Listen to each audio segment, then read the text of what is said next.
ایک خاتون جن کا تعلق غالباً آج نیوز سے تھا، انہوں نے ہمت کی اور بڑا وضاحت کے ساتھ ایک سوال پوچھا کہ جناب بات یہ ہے کہ جس بات کا ذمہ دار آپ عمران خان کو اور پاکستان تحریک انصاف کو ٹھہرا رہے ہیں، اصل میں یہ فیصلہ تو جنرل فیض حمید کا تھا، جنرل باجوہ کا تھا، اور جنرل فیض ہی کابل گئے تھے اور وہی طالبان کے ساتھ انگیج کر رہے تھے، تو ان کو تو آپ کورٹ مارشل نہیں کر رہے، ان کا تو احتساب ڈیلے ہو رہا ہے اور آپ کو باقیوں کے احتساب کی پڑی ہوئی ہے، اور آپ کہہ رہے ہیں کہ یہ کورٹس جو ہے وہ زیرو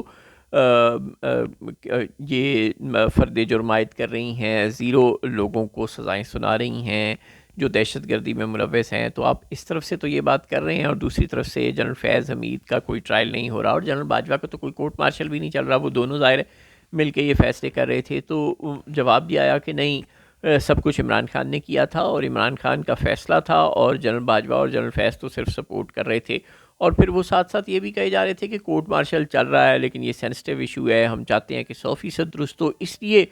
کورٹ مارشل آہستہ ہے اور وہ تیز رفتاری میں نہیں ہو رہا. حالانکہ وہ جو کورٹ مارشل ہے وہ ٹاپ جو سوسائٹی ہے، غالباً پتہ نہیں اس کا کیا نام ہے، جس کے کیس میں جنرل فیض گرفتار ہیں، فوج کی تحویل میں ہے، وہ اس سوسائٹی کا کیس، نیب کا کرپشن کا ٹائپ یعنی کیس ان کے خلاف چل رہا ہے کہ انہوں نے کسی ہاؤسنگ سوسائٹی کے مالکان کو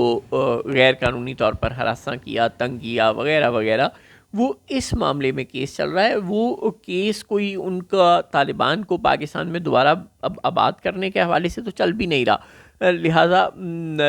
بات صرف یہ ہے اب کہ پاکستان میں سب سے بڑا دہشت گرد، سب سے بڑا کرمنل، ہر جرم کا ماسٹر مائنڈ اب عمران خان ہے. آج اگر کسی کو 9 مئی کے بعد بھی کوئی تھوڑا سا شک تھا تو اب شاید اسے سمجھ آ گئی ہو کہ مستقبل بعید میں بھی اب کوئی اس بات کے چانسز نہیں ہے کہ عمران خان کو کبھی یہ سسٹم کم از کم واپس آنے دے گا. اور جس طرح سے پنجاب اور سندھ کی حکومتوں کی تعریف کی گئی اور جس طرح سے یہ بتایا گیا کہ گورننس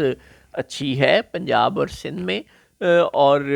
وہاں پہ پولیس ہے، وہاں پہ بھی یہی سیکورٹی فورسز ہیں، لیکن وہاں ٹیررزم نہیں ہے اور خیبر پختونخوا میں ہے، پس ثابت ہوا کہ یہاں پہ پولیٹیکل قیادت بہت بری ہے اور گورننس بھی بہت بری ہے. اس وجہ سے یہ سب کچھ ہو رہا ہے. اس سے پنجاب اور سندھ کو کلین چٹ بھی ملی ہے. اس سے پیپلز پارٹی اور نون لیگ دونوں کو حوصلہ افزائی ہوگی کہ ہم مل جل کر چلیں اور متی بن کے زندگی گزاریں، ورنہ عمران